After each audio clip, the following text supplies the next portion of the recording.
This is not just my personal experience. This is not my opinion. If anyone chooses to look it up and ask the question, what one class has the most impact on who graduates high school? You know what class it is? It is Algebra 1. And it's been that way for 20 years. Right? Mm. This is not new. I didn't create this because I posted a video on IG. I thought a lot of people knew it. Algebra 1 is the gatekeeper to STEM. You cannot take Yep. advanced STEM courses if you do not Yep. pass Algebra 1.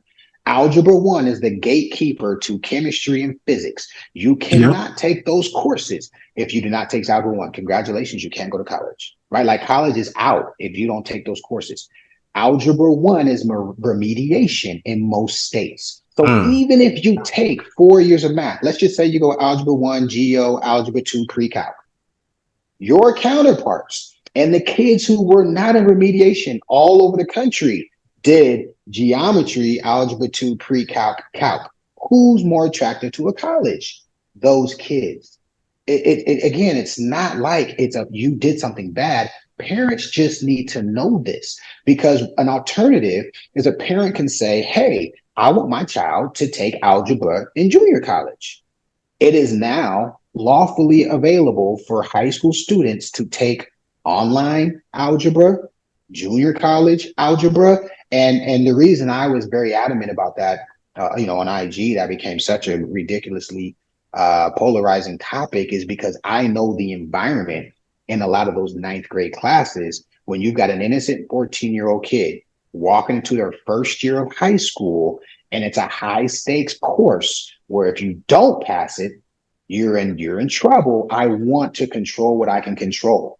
And putting my child in the best position to be in an environment that's inviting to learning, right? I want my child to have the eighth grade teacher who they're happy to do in algebra. And you've got 13-year-olds who are excited about high school versus the ninth grade teacher who is probably brand new or burnt out.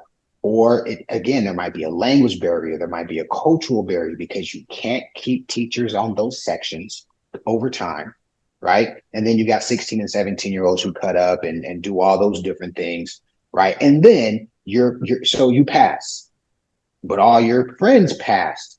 Do athletes stop being athletes? No. So guess what happens with them for geometry? They're cohorted for that too. The band kids stay in band. They're cohorted for that too.